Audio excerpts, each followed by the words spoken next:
little strange, you're gonna get a bullet. Not a warning, not a question, a bullet.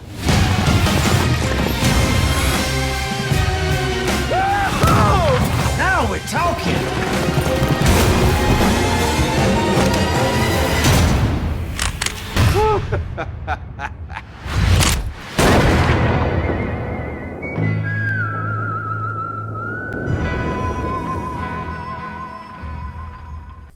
Hateful Eight. The Hateful Eight is the new Quentin Tarantino movie, and that's all you should need to know. If that hasn't sold you, you have some homework to do. But if you have never seen a Tarantino movie before and you go into this, you are in for a treat. It's difficult to nail down a genre with The Hateful Eight. It's part mystery, it's part drama, it's part thriller, it's part action, and it's part western. So it's a Tarantino movie. That's the genre, Tarantino. I'll get to the actual movie in a minute. I want to talk about the 70mm format that I saw it in. So, The Hateful Eight is available in two options. There's the 70mm Roadshow, and then there's just regular. So, the 70mm Roadshow, The Hateful Eight was shot on film. It was shot, like, sometimes movies are shot on film, sometimes they're shot on digital. Regardless of how they're shot, usually the theater, depending upon your theater, they'll end up converting to digital. And that's how it would have been at my theater. So I thought for Hateful Eight, I'd drive out to a different theater that actually has a 70mm projector, and I'd see the movie there. So he's been pushing this. It's like, oh, film is better than digital. This version of the movie is 3 hours and 7 minutes. It has an overture at the beginning and an intermission halfway through, and it's got some extended scenes. So the movie certainly feels long. And the 70mm format, so what that does is it takes the 16:9 ratio and it pulls the sides out, so it's a wider shot. And it's not like stretching the picture or anything, like the camera lens is wider, so it's taking in more of the area. That I like. I like the wider format, you can see more, it's neat. And the fact that it is shot on 70mm film, it makes the picture very crisp and clear, and the colors are very vibrant. However, the fact that it's actually playing on a film projector nearly made me puke. The entire movie, the camera does this. Things are popping in and out of frame. The whole movie. And it's film, it's a projector, so they're constantly pulling images on and off of the thing. So the entire movie is also stuttering, it's flickering. So whenever white is on the screen, it gives you an epileptic seizure. For goodness sakes, do not see this in 70mm projection. The fact that he shot it in 70mm will already improve the movie coming to a digital projector. Do not see it in the 70mm format. Christopher Nolan and Quentin Tarantino are always pushing for film over digital. But really, there's a reason we switched to digital, and that's just them living in the past, and that's just a nostalgia trip from Quentin Tarantino. Those are my thoughts on that. But the roadshow itself is kind of fancy. Got a little art book with stuff. It was kind of neat. Quentin Tarantino is one of my favorite directors. I have seen Reservoir Dogs, Pulp Fiction, Kill Bill, Inglourious Bastards, and Django Unchained. I prefer these two the most, but they're all great.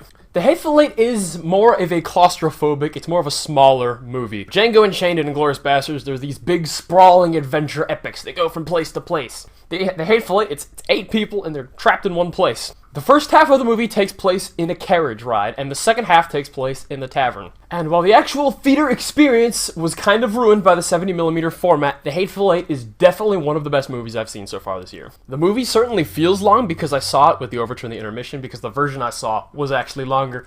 But I have to say, not everything at the beginning was entirely productive. It's like, even after the overture, there's like 5 to 6 minutes of credits just playing with music and like as slowly zooming in on a crucifix. Like, that goes on a bit long. I mean, the music's great, but like this movie stalls a bit. But the moment the carriage stops at Sam Jackson, the movie kicks into gear.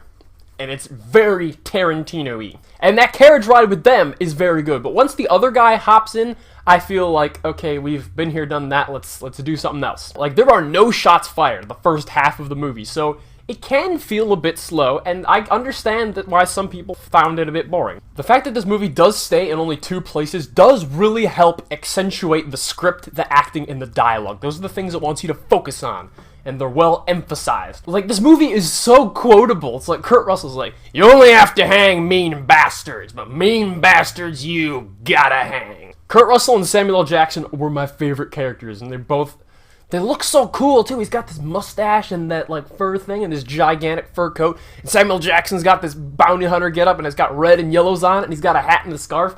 I love I love their costume design. Did we get an Oscar for that? No, probably not. Samuel L. Jackson is such an intimidating, hardcore badass in this movie. I know the day your boy died. Would you like to know the date your boy died? The day he met me. And the wide format helps accentuate a lot of really good shots with Samuel L. Jackson here and someone else here, and he's a little bit taller than them, and they're both smoking, and it looks beautiful. Like, I'd like stills of that to hang on my wall. Tim Roth plays a Brit or an Australian, whatever. I can't tell the difference. I'm American. All accents sound the same to me. And he's got this great monologue about the justice system. He's like, justice delivered without dispassion risks not being justice. The Hateful Eight is also definitely the most graphic of any in Tarantino's movies. Like, there is one death that happens by poisoning. That's not spoiling anything, because, alright, Tarantino literally, like, narrates in the movie before it happens, so it's not like a surprise. And some other director would have had a guy cough a little and then keel over, like... Not Quentin Tarantino. It is the most graphic and violent, most drawn-out poisoning I've ever seen.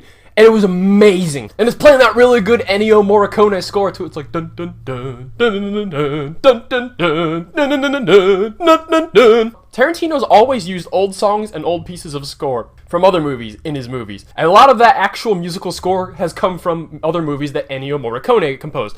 But he actually composed new music for this movie, in addition to some of his own old music that was in different movies. It's really confusing, but it's kind of neat. It really does make this movie feel different from his other movies. I also love in this movie how not stupid everybody is. Kurt Russell and Samuel L. Jackson are both very careful in this movie. And there's something else, like, you know, in movies where people are captured and they're kept alive for no reason, and you're like, it's just to keep the plot going, or somebody's on the ground, assumed dead, and nobody bothers to finish them off. That situation is addressed in The Hateful Eight. And I'm looking at the screen, I'm going, wait a minute, why don't you just kill him? You literally have no reason to not kill him. You should totally... Yes! Thank you! There's also some balls in this movie. Balls. I also love Kurt Russell's relationship with Daisy. While she is his prisoner, and he's got her in chains, and he cracks her in the face really hard to keep her in line, he also lets her pal around with him the whole movie, and he, like, pours soup for her, and he, like, lets her play the guitar. It's... like, he doesn't just torture her and, like, starve her to death for fun. Like, he's not a complete bastard. Like, he's harsh, but he should be, because she's a murderer that he's captured. Tarantino also said he was gonna leave these 8 people room and he was gonna pull the moral compass out of there. And certainly no one here is afraid to kill anyone, but there is a point where there are clear good guys and bad guys. And even though the good guys have done some messed up stuff, Samuel L. Jackson, it also has that kind of Tarantino comedy that, like, seems out of place, but it doesn't, like, bring the movie to a complete stop for a scene of pure comedy like it did in Django Unchained. But there's a couple recurring jokes, like with the door, and he's like, kick it open! Kick it open! It's like, stop! Damn it! You gotta nail it shut! 2! Nope! 2! 1 isn't enough! You gotta nail it 2! And someone will be playing an instrument and they'll mess up and it'll be like, doom, doo, doom, doom, doom, doom, think! Shit! So those are pretty funny. And the script of the movie is really well written. There's a thing with a letter that comes up too, and it just feels so Tarantino-y. And while I would have preferred maybe one more final surprise or twist at the end, it does wrap up nicely, and there, with the final action a character takes is just so fitting. But on the whole, The Hateful Eight is incredibly awesome, and it is your homework. You are required by me to see it. My friends and enemies, The Hateful Eight is a 9.0 out of 10. Spoilers. So you know the thing Samuel Jackson said about Minnie having the sign for no Mexicans and no dogs? But when he showed the flashback, the Mexican came in, and Minnie didn't seem to have a problem with him, so... I don't know. But anyways, thank you for watching, goodbye, and God bless.